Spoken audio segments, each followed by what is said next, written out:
Raden Mertowongso II melawan Raja Kertosuro Amangkurat III. Raden Tumenggung Mertowongso II merupakan Adipati Ponorogo Kota Lama yang ke-9. Ia menggantikan kedudukan ayahnya yang bernama Mertowongso I. Ia menjabat sekitar tahun 1675 hingga tahun 1706. Tahun tersebut menurut analisis pengamat sejarah Ponorogo, Alif Sugianto, terhadap buku Babat Ponorogo karya Purwowijoyo, pada saat kepemimpinan Raden Tumenggung Mertowongso I terjadi perselisihan dengan Sri Susuhunan Amangkurat Mas atau yang sering ditulis sebagai Amangkurat III atau terkenal dengan sebutan Sunan Mas yang menjabat Keraton Kertosuro antara tahun 1703 hingga tahun 1705. Amangkurat III menurut Babat Tanah Jawi adalah satu-satunya putra Amangkurat II karena ibunya telah mengguna-guna istri ayahnya yang lain sehingga mandul. Sehingga Amangkurat III menduduki tahta raja. Amangkurat III juga dijuluki sebagai Pangeran Kucet karena menderita cacat di bagian tumit. Dikisahkan bahwa Amangkurat III memiliki watak yang buruk, mudah marah-marah dan cemburu bila ada pria lain yang lebih tampan. Ketika menjabat sebagai Adipati Anom, ia menikah dengan sepupunya bernama Raden Ayu Lembah, putri Pangeran Puger. Namun, istrinya kemudian dicerai karena berselingkuh dengan Raden Sukro Putro Pati Sindurejo. Raden Sukro kemudian dibunuh utusan Amangkurat III, sedangkan Pangeran Puger dipaksa menghukum mati mantan istrinya. Amangkurat III kemudian menikahi Ayu Himpun, adik Ayu Lembah. Amangkurat III ini naik tahta di Kertosuro menggantikan Amangkurat II yang meninggal tahun 1702. Konon, menurut Babat Tanah Jawi, wahyu keprabon sebenarnya jatuh kepada Pangeran Puger. Dukungan Pangeran Puger pun mengalir dari pejabat yang tidak menyukai pemerintahan Amangkurat III. Hal ini membuat Amangkurat III resah. Ia menceraikan istri Raden Ayu Himpun dan mengangkat Permaisuri baru, seorang gadis dari desa Unji. Dukungan terhadap keluarganya membuat Raden Suryokusumo, putra Pangeran Puger, memberontak.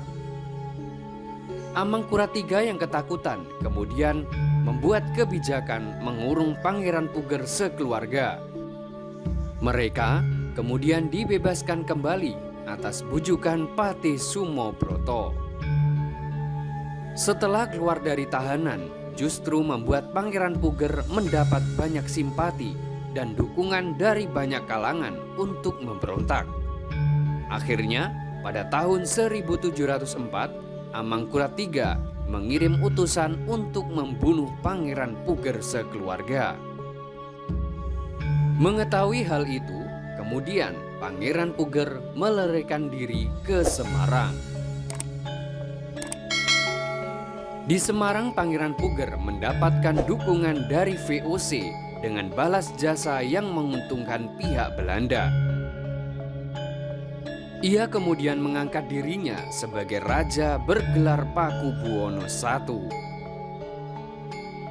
Gabungan pasukan Pakubuwono I dengan VOC bergerak pada tahun 1705 untuk memperebutkan Kertosuro.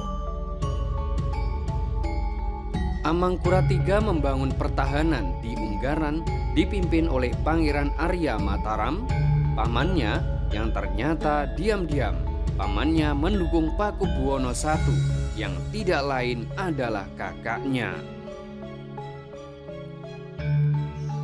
Amangkurat III ini mulai terdesak oleh Pangeran Arya Mataram membujuk agar segera meninggalkan Kertosuro. Ia sendiri kemudian bergabung dengan pasukan Pakubuwono I, sehingga Pakubuwono I mampu menguasai Kertosuro pada tahun 1705. Kondisi Amangkurat III yang mulai terdesak, kemudian rombongan Amangkurat III melarikan diri ke Ponorogo sambil membawa semua pasukan keraton. Di Ponorogo, Amangkurat III diterima dengan baik oleh Raden Mertowongso II, Adipati Ponorogo. Namun sikap Amangkurat III selama di Ponorogo tidak mencerminkan perilaku yang baik sebagai seorang pembesar kerajaan. Ia setiap hari selalu mengadakan pesta, bukan selayaknya sebagai seorang pengungsi dan menghindar dari bahaya. Pada suatu ketika, Amangkurat III meminta Raden Tumenggung Mertowongso II untuk disediakan peralatan berburu, kemudian memerintahkan utusan untuk membuat grogolan di dalam hutan. Tempat grogolan atau tempat pengintaian tadi kemudian menjadi desa Grogol Sawo. Seekor menjangan atau kijang tidak berselang lama kemudian melewati di depan panggung. Amangkurat III kemudian membentangkan busurnya dan memanah ke arah menjangan tersebut hingga terkulai kesakitan. Melihat demikian, Raden Mertowongso II memerintahkan pengawalnya yang bernama Surengpati segera menyembelih menjangan tersebut sebelum menjadi bangkai. Ternyata hal ini membuat marah Amangkurat III dan menangkap Raden Tumenggung Mertowongso II bersama pengawalnya Surengpati. Mereka berdua oleh Amangkurat III dihukum kebiri, kemudian ditinggal pergi begitu saja oleh Amangkurat III. Menurut Babat Ponorogo, Amangkurat III menyimpan dendam terhadap Mertowongso II dikarenakan salah satu permaisuri Amangkurat III tertarik ketampanan Mertowongso II yang membuat Amangkurat III cemburu. Raden Tumenggung Mertowongso II dan Surengpati pingsan dan diobati oleh pengikut dan keluarganya saat berburu.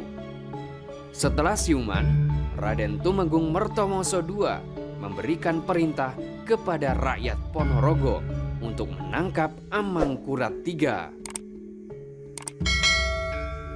Ia berpesan kepada rakyatnya jangan takut mati oleh raja yang tidak tahu balas budi.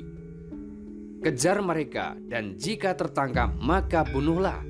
Penggal lehernya kepada raja yang tidak mengerti kebajikan. Para rakyat yang dipimpin oleh putra Raden Tumenggung Mertowongso dan Surengpati mengejar rombongan Amangkurat III. Amangkurat III melihat amarah rakyat Ponorogo. Ia bersama keluarga melarikan diri mengendarai kuda, sementara prajuritnya berhadapan dengan rakyat Ponorogo. Pertempuran tersebut kemudian dimenangkan oleh rakyat Ponorogo. Namun, sayangnya Amangkurat III berhasil meloloskan diri ke Madiun melalui jalur Sungai Sekayu. Sementara Surengpati wafat pada saat pertempuran tersebut dan dimakamkan di Duri Sawo, sedangkan Raden Tumenggung Mertowongso II karena sakit yang dideritanya juga wafat dan kemudian terkenal dengan Raden Tumenggung Sedo Pondo.